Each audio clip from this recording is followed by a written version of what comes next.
जय Hind and hello guys, स्वागत है आपका आपके अपने YouTube चैनल ज्ञानदेह होस्ट में। और इस वीडियो में मैं आपको बताने वाला हूं DSSB MTS ऑनलाइन फॉर्म 2024 के बारे में कि कैसे आपको 567 पोस्ट का फॉर्म फिलअप करना है, जो कि आप लोग ऑल इंडिया से 10वीं पास कैंडिडेट कर पाएंगे। तो वीडियो को देखते रहिए, यहाँ पर आपको रजिस्ट्रेशन से लेकर के प्रिंट तक की पूरी जानकारी दी जाएगी। तो चलिए शुरू करते हैं गाइज। अभी जो वीडियो में देख सकते हैं हमारी ऑफिशियल साइट jobsgyan.in है, इसका लिंक वीडियो के डिस्क्रिप्शन में दिया है। जैसे ही आप ये लिंक ओपन करेंगे तो आपको जानने को मिलेगा मल्टीटास्किंग स्टाफ यानी कि एमटीएस की पोस्ट पर 567 पद निकाले हैं। जॉब लोकेशन दिल्ली रहेगी। कैंडिडेट ऑल इंडिया से अप्लाई कर सकता है। सिंपल 10वीं पास की योग्यता मांगी है। एज लिमिट आपकी 18 से 32 साल के बीच रखी गई है। अप्लाई करने के लिए जनरल ओबीसी ईडब्ल्यूएस कैंडिडेट को 100 रुपये फीस और SC ST विकलांग एंड ऑल कैटेगरी फीमेल के लिए यहाँ पर कोई फीस नहीं है। फॉर्म आप लोग 8 मार्च 2024 तक भर पाएंगे। तो ये सभी जानकारी चेक करने के बाद में आप यहाँ पर इंपॉर्टेंट लिंक के सेक्शन में आएंगे और अप्लाई ऑनलाइन लिंक ओपन करेंगे। देन आपके सामने ये इंटरफेस आ जाएगा, जहां पर एमटीएस के साथ में नर्सिंग ऑफिसर और टीजीटी के जो फॉर्म है वो भी स्टार्ट हुए हैं। तो आप यहां पर जैसे ही आएंगे, अब आपको यहां पर मैं बता दूं कि अगर आपने पिछले 2-3 साल के अंदर इस वेबसाइट का इस्तेमाल करके कोई भी फॉर्म भरा है तो आपका अकाउंट हो रखा होगा, आपका अकाउंट बना हुआ होगा। तो आप यहां पर क्लिक टू साइन इन, इसके ऊपर क्लिक करके जो आपकी इंफॉर्मेशन है रजिस्ट्रेशन करने के बाद में जो मिलती है उसको डाल करके आप लॉगिन करेंगे। जैसे कि डेट ऑफ बर्थ आपने क्या भरी थी, 10th का रोल नंबर क्या भरा था, 10th का पासिंग ईयर क्या भरा था और पासवर्ड आपने क्या बनाया था वो डालेंगे। ये कैप्चा कोड डालेंगे और साइन इन कर लेंगे। पर गाइज अगर आप आपका पासवर्ड भूल चुके हैं, बाकी चीज़ तो आप पता कर लेंगे, DOB भी, 10th का रोल नंबर भी और 10th का पासिंग ईयर भी, बट पासवर्ड आप भूल चुके हैं तो आप उसके लिए यहाँ पर फॉरगेट पासवर्ड इसके ऊपर क्लिक करेंगे। एंड देन आप यहाँ पर रजिस्ट्रेशन नंबर के अंदर आपकी डेट ऑफ बर्थ एंटर करेंगे, पहले डे फिर मंथ और उसके बाद में ईयर, फिर 10th का रोल नंबर क्या भरा था वो 10th का रोल नंबर यहाँ पर डाल देंगे। पासिंग ईयर क्या सेलेक्ट किया था वो भी आप सेलेक्ट कर लेंगे। फिर get OTP on your registered mobile number या फिर ईमेल, इसके ऊपर क्लिक करेंगे। तो इसके ऊपर क्लिक करने के बाद में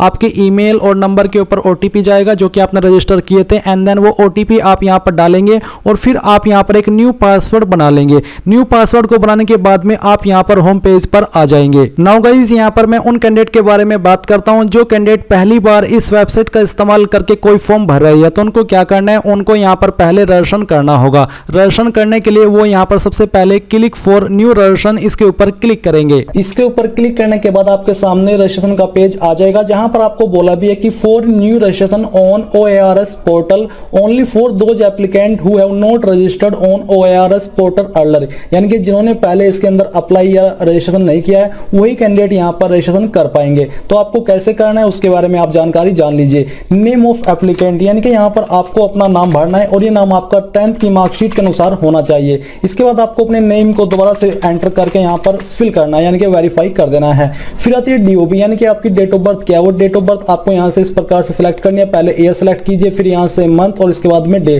DOB आने के बाद यहाँ पर आपको अपनी DOB को दोबारा से डाल करके वेरीफाई कर लेना है। इसके बाद दोस्तों enter roll number of class 10th, यानी कि जो आपकी 10वीं है उसका रोल नंबर क्या था वो यहाँ पर आपको एंटर करना है। एंटर करने के बाद उसको यहाँ पर दोबारा से डाल करके वेरीफाई कर देना है। इसके बाद select year of passing of 10th class, यानी कि आपने 10वीं कौन सी ईयर के अंदर पास कर ली थी वही ईयर आपको यहाँ से सिलेक्ट कर लेना है। उस ईयर को दोबारा से सिलेक्ट करके आपको कंफर्म कर देना है। नीचे आता है जेंडर, तो जो भी आपका जेंडर है वही जेंडर आपको यहाँ से सिलेक्ट कर लेना है। इसी जेंडर को आपको दोबारा से सिलेक्ट करके वेरीफाई कर लेना है। फिर आता है नेशनलिटी, तो नेशनलिटी में इंडियन रहने दीजिए और फादर नेम में यहाँ पर आपका फादर का नेम डाल दीजिए 10th की मार्कशीट के अनुसार। अपने फादर नेम को दोबारा से डाल करके वेरीफाई कर दीजिए। मदर नेम यहाँ पर एंटर कर दीजिए, ये भी 10th की मार्कशीट के अनुसार होना चाहिए। इसके बाद आपके मदर नेम को यहाँ पर दोबारा डाल करके आपको वेरीफाई करना है। अगर आपकी शादी हो चुकी है तो आपको अपने पति का नाम देना है और उसको दोबारा डाल करके वेरीफाई कर देना है। फिर दोस्तों यहाँ पर आपको अपना मोबाइल नंबर एंटर करना है जो कि आपका वैलिड होना चाहिए, क्योंकि इसके ऊपर OTP जाएगा तो जो कि आपको वेरीफाई करना होगा।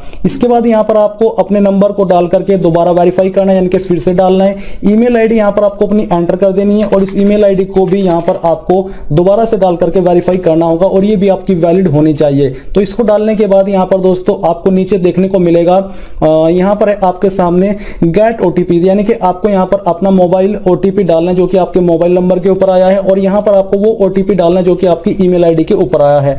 जैसे ही आप यहाँ पर डाल करके गेट OTP के ऊपर क्लिक करेंगे तो आपको OTP वेरीफाई करने का ऑप्शन आ जाएगा। जैसे ही आपकी OTP वेरीफाई हो जाए तो आपको यहाँ पर नीचे अन्य जानकारी फिलअप करनी है, जैसे कि आपको बोला है कि do you want to give Aadhaar as an ID proof, क्या आप आधार को आईडी प्रूफ के रूप में देना चाहते हैं? अगर हाँ तो यस कीजिए, नहीं तो आपको नो करना है। अगर आप यस कर रहे हो तो आपको यहाँ पर अपना आधार नंबर एंटर करना है, फिर उसको दोबारा डाल करके वेरीफाई करना है। यहाँ पर आपको वो नेम डालना है जो कि आधार में आपका दिया गया है और उस नेम को दोबारा से डाल करके वेरीफाई कर देना है। इसके बाद दोस्तों यहाँ पर आपको एक पासवर्ड क्रिएट कर लेना जो कि आप रखना चाहते हो। उस पासवर्ड में आपका इंग्लिश का कैपिटल वर्ड, स्मॉल वर्ड, इनमें से कोई एक स्पेशल कैरेक्टर और एक डिजिट होना चाहिए। और इसके बाद आपको इस पासवर्ड को दोबारा डाल करके वेरीफाई करना है।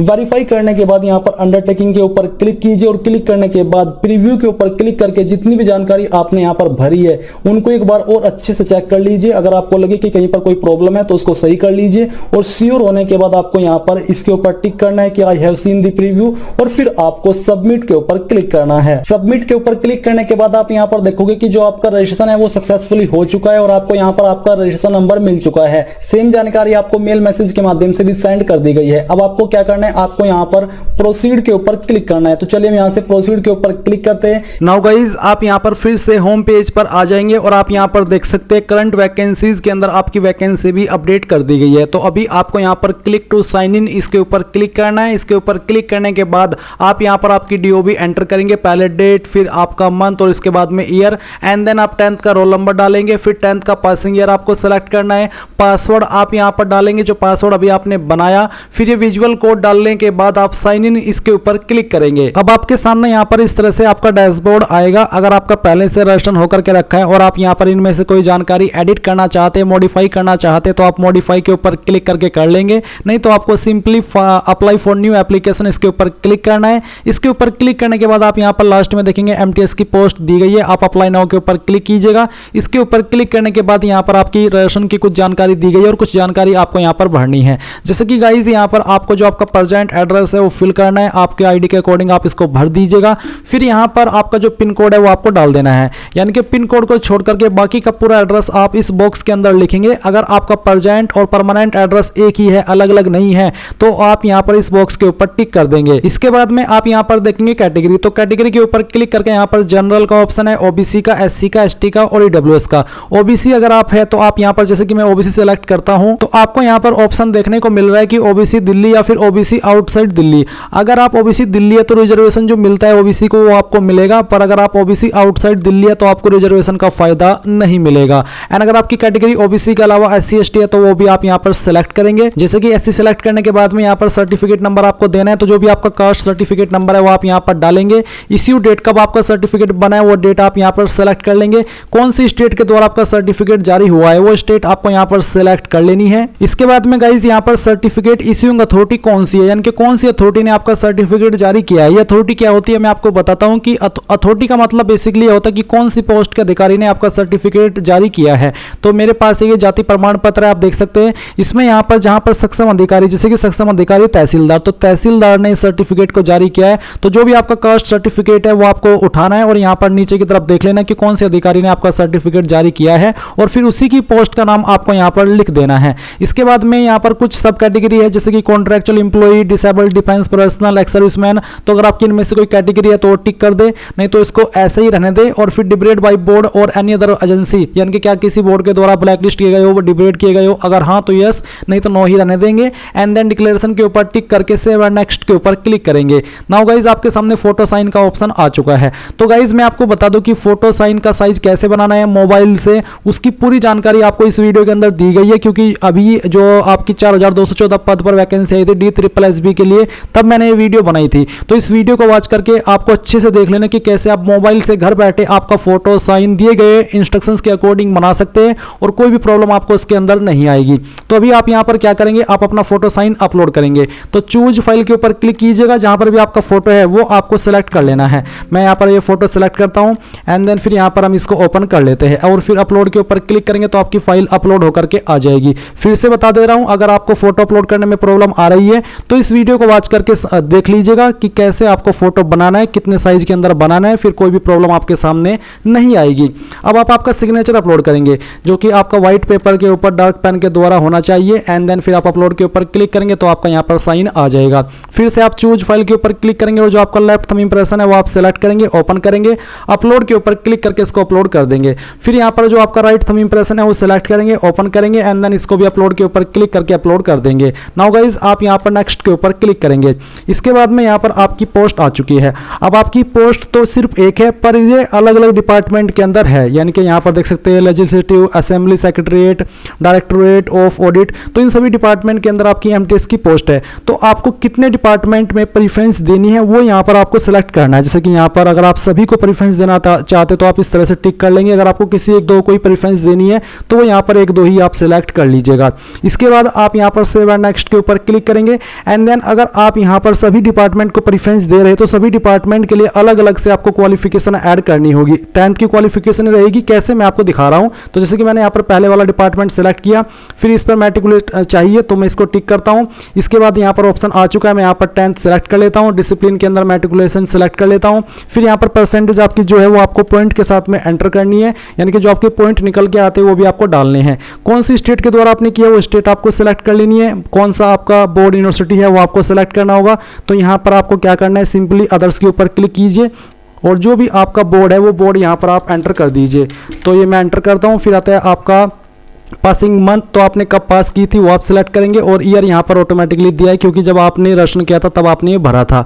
अब आप इंसर्ट के ऊपर क्लिक करें तो ये जानकारी आपकी यहाँ पर ऐड हो चुकी है। अभी आपको यहाँ पर do you want to finally save इसके ऊपर क्लिक करना है। इसके ऊपर क्लिक करने के बाद ओके करेंगे, ये जानकारी आपकी ऐड हो जाएगी। अब आपने जो दूसरा डिपार्टमेंट चूज किया है वो डिपार्टमेंट आप यहाँ पर सेलेक्ट कीजिए एंड देन फिर उसकी जानकारी भी सेम तरीके से भरिए। इसी प्रकार से आप चाहे जितने भी डिपार्टमेंट दे रहे हैं सभी के लिए अलग अलग से इस तरह से आपको क्वालिफिकेशन भरनी है। तो मैं सेकंड डिपार्टमेंट को सिलेक्ट करता हूं। डिसिप्लिन में फिर सेम जानकारी यहां पर हम सिलेक्ट करते हैं। आपकी जो परसेंटेज आपने भरी वो यहां पर आप डाल दीजिए। इसके बाद यहां पर आप आपकी स्टेट सिलेक्ट करेंगे। मैं यहां पर जो भी जानकारी भर रहा हूं वो मैं डमी भर रहा हूं, कोई रियल जानकारी नहीं भर रहा हूं। फिर आप यहां पर बोर्ड के अंदर आएंगे और जो भी आपका बोर्ड है वो बोर्ड का नाम आप यहां पर लिख देंगे खुद से, क्योंकि यहां पर यूनिवर्सिटी के नाम दिए जा रहे हैं, बोर्ड के नाम नहीं दिए गए हैं लिस्ट में। और अब आपको यहां पर बताना कि कब आपने पास किया और फिर इंसर्ट के ऊपर क्लिक करके इस जानकारी को भी ऐड कर देना है। अब आप यहां पर do you want to finally save इसके ऊपर क्लिक करेंगे और यहां से ओके कर देंगे। अब गाइस आप यहां पर देखेंगे कि आपका डाटा सेव हो चुका है। अभी आप यहां से ओके करेंगे और ओके करने के बाद में नेक्स्ट के ऊपर क्लिक करेंगे तो आपके सामने आपके फॉर्म का प्रीव्यू आ चुका है। आप पूरी जानकारी चेक कर ले। अगर आपको लगता है कि कोई जानकारी गलत हो गई है तो आप edit personal detail, edit photo, sign, left thumb impression, right thumb impression इसको एडिट कर सकते हैं। क्वालिफिकेशन की जानकारी को एडिट कर सकते हैं। अगर आपने यहाँ पर सभी पोस्ट को प्रीफरेंस दी है एमटीएस के यानी कि डिपार्टमेंट को, तो फिर यहाँ पर वो सभी डिपार्टमेंट आपको देखने को मिलेंगे। अब आप यहाँ पर डिक्लेरेशन के ऊपर टिक कीजिए and then submit final application के ऊपर क्लिक कर दीजिए। आपका फॉर्म सबमिट हो चुका है। क्योंकि SC ST और ऑल कैटेगरी फीमेल के लिए कोई फीस नहीं है, इसलिए यहाँ पर ये अब प्रिंट एप्लीकेशन के सेक्शन में आएंगे और जिस पोस्ट पर इन्होंने अप्लाई किया वो पोस्ट यहाँ पर सेलेक्ट कर लेंगे, प्रिंट एप्लीकेशन पर क्लिक करेंगे एंड देन फिर यहाँ पर आपके सामने एक न्यू विंडो के अंदर आपका एप्लीकेशन फॉर्म का प्रिंट आएगा। आप प्रिंट दिस पेज के ऊपर क्लिक करके इसको प्रिंट कर लेंगे। अगर आपके पास प्रिंटर नहीं है तो आप इसको PDF के रूप में सेव कर ले और बाद में प्रिंट करा लीजिएगा। एंड गाइज जो कैंडिडेट जनरल OBC से इस फॉर्म को भर रहे हैं उनको यहाँ पर पहले एप्लीकेशन फीस जमा करनी है, तभी जाकर के वो अपने एप्लीकेशन फॉर्म का फाइनल प्रिंट आउट ले पाएंगे। सो गाइज ये थी आपकी DSSB MTS ऑनलाइन फॉर्म 2024 के बारे में पूरी जानकारी। Thanks for watching. जय हिंद।